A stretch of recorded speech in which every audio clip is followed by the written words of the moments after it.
Here we go. Welcome in. This is the wrap up show on Lucky Lefty Podcast. I am Shaun Davis at SD2 Mics, and of course, the original Lefty, my guy Malik Zaire, holding it down. Hey, before we get to how this game played out, Notre Dame comes up with a 41-38 win in overtime. Jonathan Thor with the big field goal. Young man was 2 for 2 with a long of 48 tonight. Clutch field goal in overtime of 39 yards. And then the clutch stop in overtime for the Notre Dame defense. I want to go to the turning point before we go back to what your keys were and how those keys played out in tonight's game. I want to go to about 4 minutes in the third quarter. Notre Dame goes up 38-20. What happened?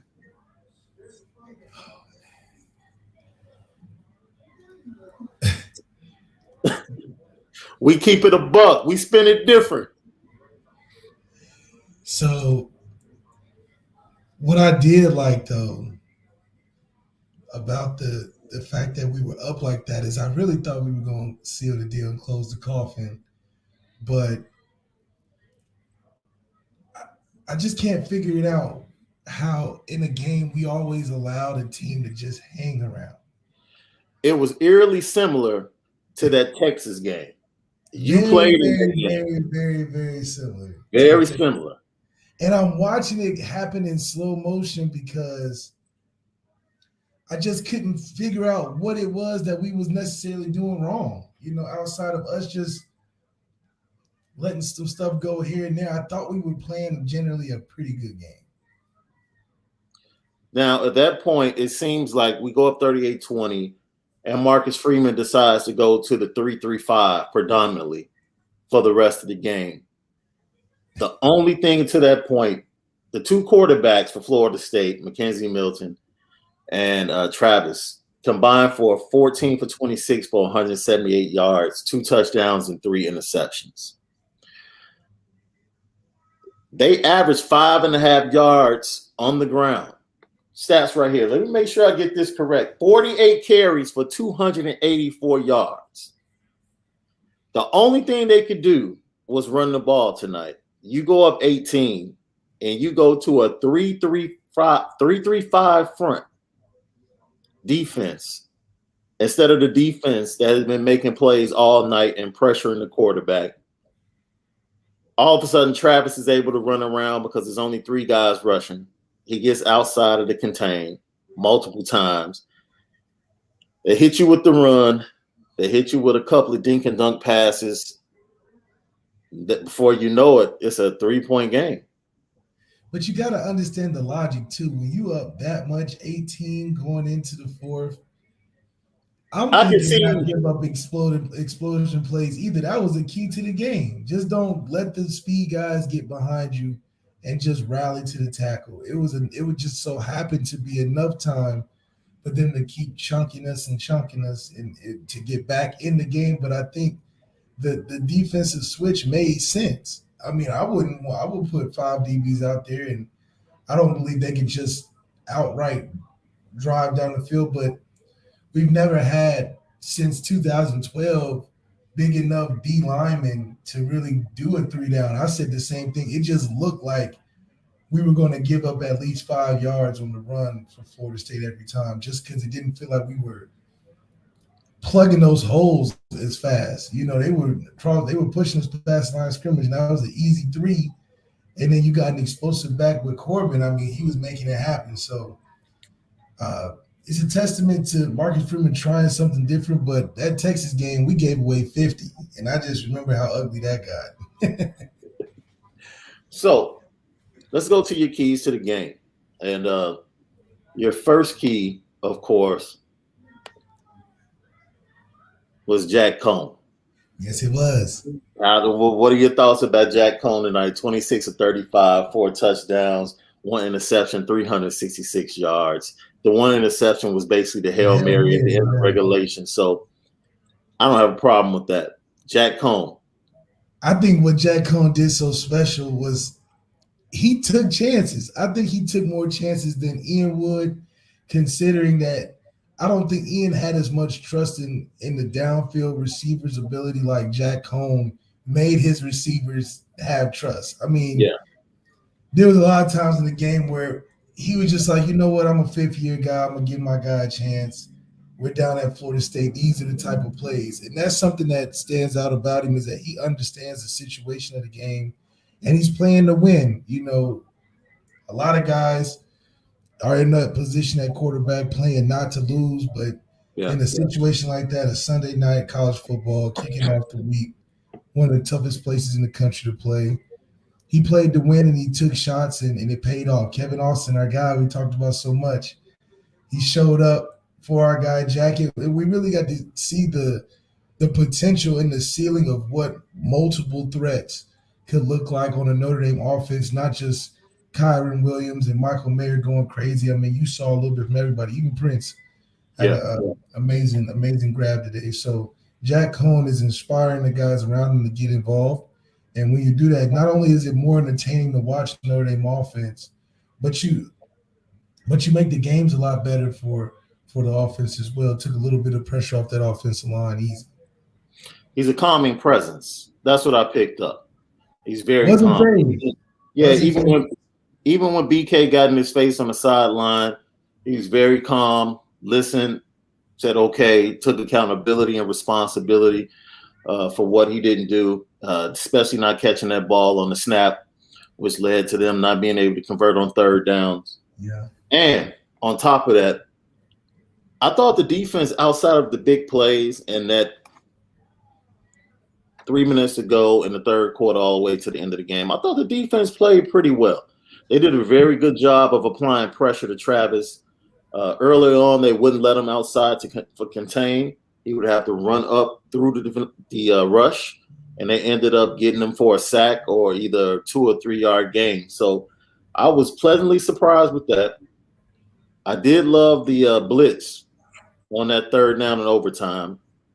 Even if Milton didn't fumble the ball, I felt like it would have been a sack or a throwaway. And I think that's the thing too that stood out, is that, man, I haven't seen a consistent rush to really rattle the quarterback with just 3 and 4 defenders. I think that's something that is refreshing to see, because when have we ever been that active in getting the quarterback off his spot? But I think we'll see just more of that just from the defensive side and his style of calls. I mean, to dial up a zero type pressure, to put it all on the line like that, and sacrifice, what could happen and what could have been, it just shows that Marcus Freeman's going to get after it every time, and he's going to make the quarterback on the other team be a superhero. And he almost got it off, but I think the consistency and how the team rallied around, what that pressure looks like away, I mean, you can't ask for much better in the first game of the season. Your second key was Cam Hart. You didn't hear his name a lot, but he did give up that touchdown in the red zone on the scramble. The wide receiver got away from him for a little bit. But other than that, he was pretty solid tonight. I did see him a lot just around tackles and on tackles. I mean, he's definitely he looks good at the position. I mean, he's not small whatsoever, and that he's going to get more accustomed to getting a feel for it as the season goes on. But in a high pressure situation and a hostile environment as Florida State is, I thought he performed well. You're going to give up some stuff, considering Florida State isn't playing with JUCO players either. That just, we knew that they had speed and some talent, and they made us pay for it on some of those occasions. But when you're with an aggressive style of defense, that's nothing to hang your hat on. You're gonna have some lapses there, but you're gonna try to hit home more than you would giving up the touchdown like that. Yeah, in the third quarter there, I also felt like during that stretch that Tommy Rees got a little bit conservative as well with the 18-point lead. And I was waiting all night. I had been begging Tommy Rees to throw a screen all night. Florida State was so aggressive with their linebackers. The ends were coming right up. Reacted. Oh man, they must have really looked at every run that Kyron had last year and said, "We're just not going to let him do it." No, and that's why Chris Tyree was more effective tonight, because he was able to get to the outside. That's right. And So he's kind of small. He was taking some lumps too, but he was. he He could get was, out but he there. was able to get to the outside. I wish they had given him the ball about 4 to 5 more times. Mm-hmm. But Kyron's just the battering ram. He's the I battering like the ram. way he turns those 2 yards supposed to be runs and he finishes it and gets like 5 or 6 more from the Yeah. forward lean and a sudden cut and stop and get upfield. Like that's he'll realize when he dances too much and he'll start sticking it up the field and getting what he can. So he's a great running back that gets better as time goes on. Your third point, starting left tackle Blake Fisher goes out at halftime, doesn't return. He's replaced by Carmody. The O-line in the second half wasn't as solid as the first half, even though they put up more points in that stretch early in the third quarter. Your thoughts on the O-line overall, which was your third key to the game? Man, the O-line, to be a young unit and to go down there and put together really good drives and execute.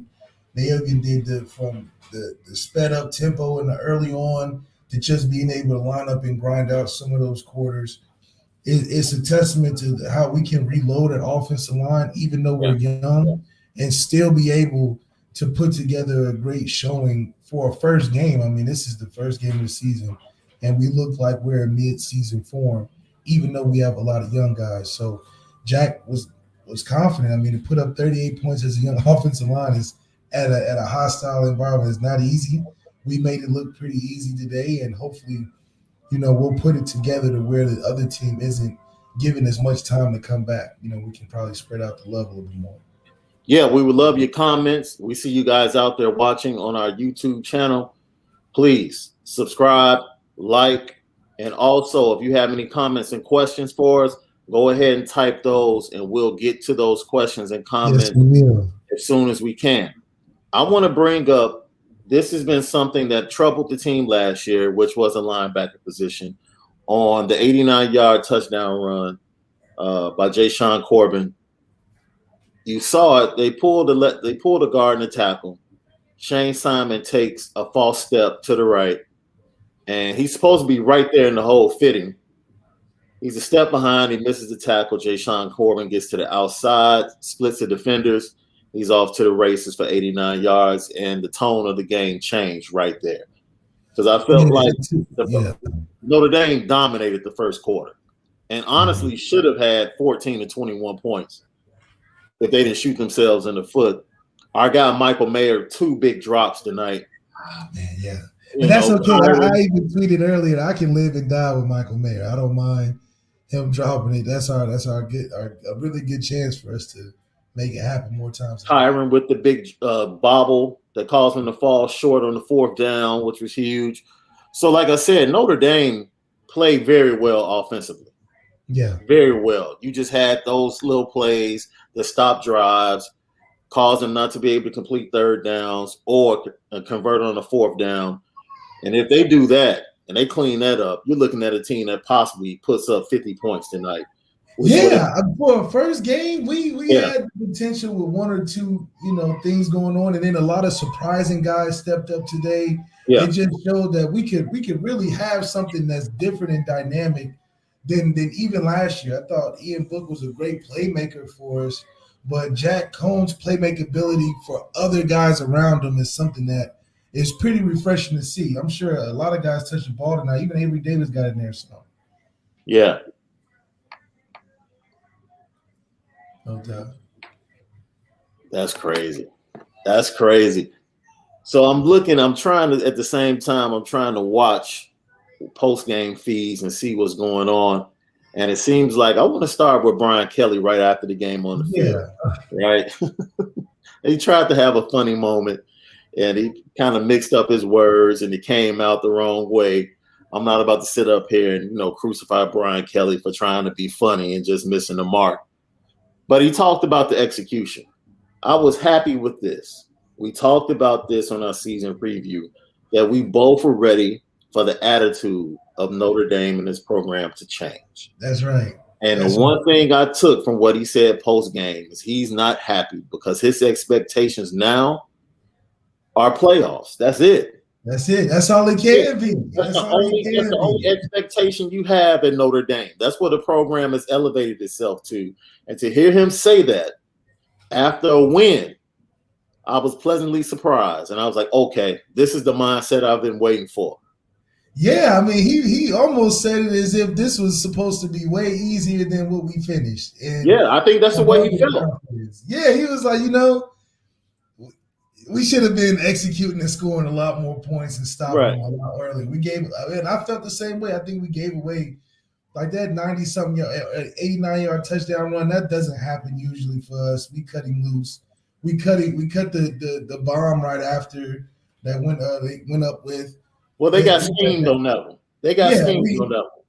And Kyle Hamilton, the Range Rover himself. I mean, he's all over the field. That's a special talent, man. I mean, salute to the personal foul. Yeah. I don't have a problem with it at all. Take your helmet off. That's the NIL. He got to show that face, man. Show that face, baby. Show that face. Get that bag. Show that face. Get that bag. Let them know who's going to be shaking Roger Goodell's hand come April. That's right. That's right. I'm glad that he did it because it was the best non-scripted moment of the game. I'll tell you that.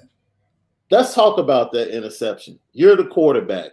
There's no way that you're throwing it. There's no way you're throwing it. There's no way Travis, pre-snap, is thinking that if I roll out to my right and I try to give my wide receiver a chance, the last person I'm thinking that's going to be involved in the play is Kyle Hamilton. If that's the case, then he hasn't been reading the scout report. He has to identify Kyle. That's the person he's looking for on every play. Yeah. Where's number 14? And I think it's because he didn't believe that he could have the range like that. I mean, he lollipopped it so well. You can see the receiver waiting for it. I mean, with a guy like Kyle Hamilton that can cover ground at that height and ability, I mean, it almost felt like he was creating his preseason highlight tape already. I mean, good grief. He was giving them some really good opportunities. And for him to take advantage and be game changer, because remember, he had the first pick that led to the touchdown and put us in good position in that momentum shift. So it canceled out that penalty he got, and I think he was happy about it. But, Kyle Hamilton has proven that, man, not only can he make plays on the ball, but he's somebody that you got to keep an eye on. And when you don't, he's going to make you pay for it, that's for sure. Yeah, sophomore Clarence Lewis came up with the other pick. Notre Dame, 21 points off turnovers on 3 turnovers. That's efficiency. You get the ball back and you score. And that's what you're going to get from Marcus Freeman. You're going to get chances. You're going to get chances. So if that's 21 points off turnovers, that means you only got 20 points from your offense from the normal set. So that's the improvement, and I think that's what we were talking about. Missed conversions, drop passes, bobble ball on 4th and inches. That would have been a big game by Kyron Williams if he catches that and turns the corner. He has one man to beat. One man. Things like that, that's possibly another 21 points you can put on the board. As I said, if this offense is this efficient and Jack Cohn can be a leader like he was tonight and not make mistakes, we've been begging for Notre Dame to take the next step and averaging 40 points. That's what we talked about on the season. Yeah, that's what we talked about. After tonight, they have the weapons. You have to feel really good as an Irish fan when you look at this offense. They have the weapons. Now we'll get an update on Blake Fisher. Hopefully, I doubt very seriously if they'll say anything tonight. I did see Blake Fisher walking around on the sideline. Yeah, it was a good sign. It was mysterious when he went out. Next thing you look up, he wasn't out there. But it's good to see that he was walking around. And on top of that, I thought he did good for a situation of that magnitude. I mean, you playing left tackle. Yeah. Florida State as an 18-year-old, I can only imagine the type of thoughts that's going on. But he handled it well. So you take a step back from this game. We know what's coming on the schedule. I don't want to call the next game a cupcake game, but it's definitely a drop down in talent from Florida State, and then Purdue on the backside of that, and then coming to Chicago to Soldier Field to face a Wisconsin team that, based upon what we saw, I don't know if they'll challenge this defense. I think they will. I think they'll challenge on the sense that what do we look like when we know a team's going to run, and we just got to be physical the entire time. That's where I think a 3 down wouldn't help us because we already know they're going to 2 tight end, unbalanced tight end, and make sure we cover that first. So let's see how physical our linebackers can be this week. I think this first week was a good test to be on the road, but then you're dealing with a team that you know what you're going to get. So how do we respond to that? And, it's another opportunity for Kyle Hamilton to show that range too. So let's go position group by the position groups. Start off with the defensive line. What's your grade for the defensive line tonight? I gave our defensive line a B+. Like I said, it was so refreshing to see constant guys in the backfield, constant guys getting the quarterback to move around off his spot, something we haven't seen on a threat level of that. Usually we get some guys that make plays in big moments, but guys were consistently back there. So I got to give it a B+. Let's move to our linebackers. I'm very interested in your grade for the linebackers tonight. I'm giving it a C. I'm giving it a C. Yeah, you have to. You have to. Now, can you put that on? No, you know what? I won't even bring Marcus Freeman into the equation. But your linebackers have to be really good if you're going to play that 3-3-5. 100%. It starts with that middle linebacker, not only in the communication piece, but you got to be the main fit guy to not allow inside runs like that, knowing that that's a weakness of the defense to get to you and those double teams to get to the second level like that. So, that's obviously something you can look at on film and try to adjust. But, linebacking play in this defense has to be critical. I mean, when we ran it last, we had man-tie. So if we have a linebacker like that, I mean, that's what it'll take to be the type of team that we want to be in the long run. But with the type of pressures they're dialing up, hopefully we can hit home on a lot of those runs in the future. Well, Marcus Freeman said he wanted to be disruptive with the front seven. I thought they were very disruptive tonight in the pass game. They got through and penetrated the line, even in the rush defense. Yeah. Sometimes they weren't able to make the tackles in the backfield.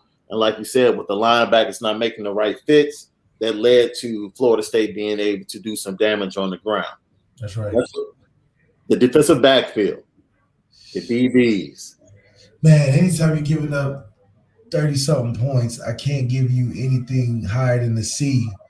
But, I'll give it a C+ for the first game and just what they had 3 picks, baby. Yeah, but I mean, you giving up that many points when we should have been nailing the coffin back in the third quarter. It's just hard. I think Kyle, if it wasn't for the 3 picks or the 2 picks by Kyle himself, who knows what the outcome could have been at that point. Yeah. For them to have 3 picks and still go to overtime, somebody's giving up that chicken. And so we got to figure out that back end part. But for winning away at Florida State, I'm not going to give you a D, but giving up 38 points with 3 picks, I can't give you a B either. So I got to go with a C. Luck. You're being a hard grader tonight, my friend. You're being a hard grader tonight. Because you got to remember, this is Florida State. This is the team. This is a B-. I mean, 14-26 for 178 with 3 picks.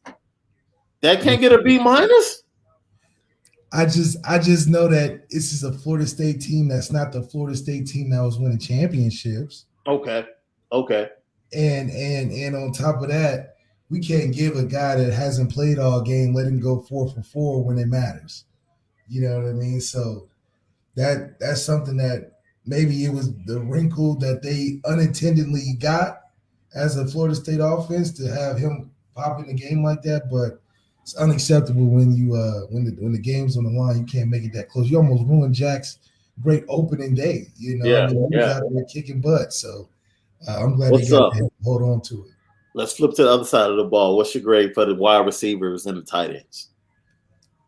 Wide receiver, tight end, I got to give you guys a B+. I love the way we started the game. I think we looked like a team that wasn't just going to ride it out by running Kyron to death and Chris Tyree sometimes. I think we showed that we wanted to show everybody that we're a threat with this fifth-year guy. We're going to put the ball in his hands and let him get going early. So the hurry-up offense fit really good for the receivers to get going early, and then it ended up proving that they can last through the game and make big plays. I mean, Jack giving those guys chances to really show that they can welcome themselves onto the big stage is something that is good to see in the first game. And then when you got the good old reliable Michael Mayer making plays early and often, Yeah. and showing his talent, I'm just excited to see how we can continue to do this with Tommy Rees calling the shots. All right. The quarterback position. That's your only A tonight? That's my only A tonight right now because hey, you going into a situation, it's your only year. You learning on the fly and you trying to get everything and everybody under wraps. I mean, and to have the unfazed look he had. I mean, I don't think he smiled the whole time. Every time he was on camera, he wasn't smiling. So I I like the cold stunner. That's a change up for us. I think it'll be good. Him to keep that attitude moving forward and that mental toughness to, in a crucial moment like that, to stick it out and find a way to get that W is something that I like seeing early on. The running backs. The running backs are crucial. I give them a B. I give them a B plus. I think what I like so much about them is that. Now wait a minute. Lug. You seriously about to get a running backs a B? Yes, and because you only gave the defensive backs a C. I'm giving the running backs a B, and I'm gonna tell you why. Break it down. When we get to stalling, those two get the balling. That's what I like to see. Those two are not gonna let the lead get blown out of the water. They're gonna be able to, even if a team like they had a huge couple explosion plays for touchdowns, but what did we do? We went back to old reliable. We went to the running game to get that crowd settled down and allow Jack to get back into it. And that's going to be that 1-2 punch that no matter what a team on the other side has for momentum shift, those are the momentum peacekeepers. They're able to keep that momentum low and on our side. And when it came time to use them in the right moments of the game, we was able to swing the right way for us. Now, before I get to the O-line, were you shocked that Tommy didn't use not only the screens? You see, he went to the screen in the third quarter, got the big game with Kyron Williams. I thought he would use more quick screens to get his wide receivers, especially his slot wide receivers, involved with a defense that was playing primarily man-to-man. I've never seen us be a real good screen team, just the history of us. So I think Tommy kind of remembers that from when he played. We used to practice screens every day and could never get them right. And they didn't go great for us in the games when we used them. So I think Tom was kind of over that. He'd rather take a chance with, hitting something vertical or running the ball. So I think screens will be developed over time, but, I'm glad that he didn't call him personally. All right, let's go to the O-line. What's your grade for the O-line? O-line, I'm giving them a B just because for a first time getting in there, I think they made a good standing. I know it was pretty tough early on. I mean, you had a freshman starting in a high tense situation, and even though he didn't finish the game, he was able to do well enough to have the next guy come in and not feel like he's in front of the fire. So good job by them, especially blocking for an old guy and a fifth-year senior back there that he's not the most mobile, but he can if you give him enough time, he can do his thing. So it's good to see the O-line have a good day this time. All right, those are your grades for the group positions tonight. Notre Dame, once again, 41-38 over Florida State, down at the Doak in overtime. We're going to give our player of the games for both of us in a few minutes, but I want to talk about Marcus Freeman and Tommy Rees. What do you think about their overall game plans coming out, and then what are your thoughts on how they adjusted throughout the game? Let's start with Tommy Rees. You said he came out very aggressive, and you liked that. Yeah, I think Tommy Rees came out with that famous scripted 10 plays that he knew was going to get a touchdown. They executed well, and I think both of them, him and Marcus Freeman, are just epitomes of what the modern football college looks like in the landscape from not only play calling, but calling plays that fit their players very well. Yeah.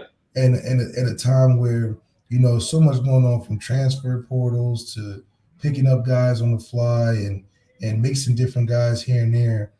they're young enough to get how to mold those guys and get the best out of them, and fit them in a good offense to where everybody can get the love. So Tommy Reese, I think he showed a little bit of that in that Clemson game where everybody was getting involved and made a bigger point of it this game. And then now Marcus Freeman for a first time coming in there with all the hype from the recruiting to his commonality with his players and the hot streak he had at Cincinnati. I think It's not the debut he wanted. If you were straight up with him, I'm sure if he was talking to you off the record, he would say that's not what I want. Yeah, a guy like that, I'm sure he wants to pitch shutouts every time if he can. So there's things that he probably wants to do better. But then again, I mean, your first time coaching at Notre Dame as a coordinator is not no easy tout. I mean, I remember a coordinator for a first time that gave up 50 in the first game. So I think for what he was asked to do in a pressure situation like that, I mean, he came out on top, and it's a reason why. And I think a lot of it too is just his fitting with his guys around him, and those guys believe in the calls even when it gets a little hairy. They stick with him, and them not giving up on him in that overtime and in the crucial moments where they need to hit home. They did it for him, and I think that's just a relationship that they'll continue throughout the season. It's amazing you talk about Marcus Freeman and Tommy Reese. I thought they both made very good adjustments at halftime. Mm-hmm. I thought both units were clicking on all cylinders coming out of halftime, and that's why they jumped out to that 38-20 lead. And that's a big piece that was missing from our game as a staff was just the flatness that we would come out in the second half due to we really wouldn't change much. It'd be like, okay, we know what they're doing here. Look out for this. But I know that Tommy is learned from those experiences from being there and has really put together a different approach to get those guys to come out on fire like they did the first half of the show. Now, you talked about Tommy Reese and being aggressive coming out. Their running game, as I said before, they only averaged 1.9 yards per carry tonight. 65 yards total as an offense on the ground. You've been in that quarterback position. You've been on the headphones with the OC. And when you're struggling to run the ball, take us inside of that. You know, what's the mindset? What are you thinking? How do you get this game, a running game going? What was that like tonight? Do you think it's because patience, right? Yeah, but I really do think that they put a lot of faith in Jack, and it showed in terms of him giving him the ability to make plays through the offense. Not so much of last year where Ian was playmaking. They was allowing Jack to make plays with the guys around him. And I don't think the running game necessarily suffered more as it was just a Jack type of night.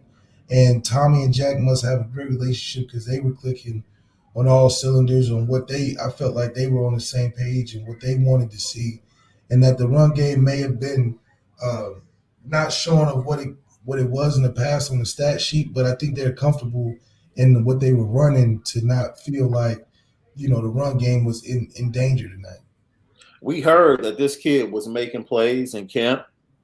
Joe Wilkins with the snatch, the over-the-back rebound on the touchdown late in that second quarter. And I think that's cool to see, man. I think that's cool to see because just like Devin of last year, a fifth-year senior, an older guy in the receiver room, to come in there and start making plays right on time as a senior in big moments shows the development of those players that go through the program, as well as that when they're time the next man in to step up, they're gonna come to the or step up to the plate. Especially, coming out of nowhere. Just like Devin came out of nowhere, started making crazy back shoulder catches and big time catches. I think that's something of a similar path for our guy JoJo. Hey, we might be saying they're hitting you with the 4-5. If these cats get going, Kevin Austin and 5 Joe Wilkins. That's right. If that combination gets going, we hitting you with the 4-5 every week. We got it on the hip. That's right. And Jack gonna throw it. He ain't afraid. He gonna throw that thing. I was shocked at how many times they had third and short. A typical Notre Dame game, you're thinking, okay, this is Kyron up the middle or Kyron off tackle. Nah, Kevin Austin on the outside. Jack was letting it ride. If he saw one-on-one, he was giving this guys an opportunity. I'm throwing the That's right. Put it through, bring it down. That's right. That was quite refreshing. I have to be honest. As a Notre Dame fan, it was refreshing to see a quarterback that was willing to take chances. Yeah, man, that's always been a criticism of the offense, but a fifth-year senior with nothing to lose, man, you playing, like you said, it was your dream to do stuff like that, and he's not going to let that go to waste. So once again, Notre Dame wins 41-38 down at the Dope in overtime.